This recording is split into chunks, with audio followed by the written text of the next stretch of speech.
చపాతీని మనం కొంచెం హెల్తీగా చేసుకున్నాం అనుకోండి, ఒక్క చపాతీకి సరిపడే పిండితోటి మనం 2 చపాతీలు చేసుకోవచ్చు.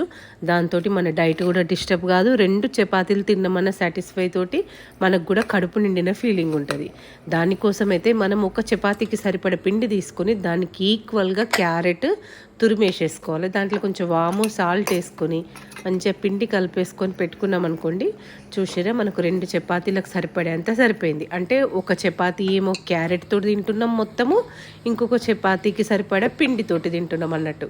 అంటే క్యారెట్ పిండి ఈక్వల్గా వేసేసుకొని మనం చపాతీ వేసుకుంటే ఒక్క చపాతీకి సరిపడే పిండితోటి 2 చపాతీలు అయిపోయినాయి కదా. ఇంకెందుకు లేటు, మీరు కూడా ట్రై చేయండి. కొంచెం హెల్తీ డిన్నర్ కోసం ట్రై చేసేవాళ్ళు దీన్ని ఖచ్చితంగా ఒకసారి ఫాలో అయ్యి చూడండి. మెయిన్గా డైట్ చేసే వాళ్ళకైతే మంచిగా యూజ్ అవుతుంది. మీకు నచ్చితే ఒకసారి ట్రై చేయండి, అలాగే ఒక లైక్ చేయండి.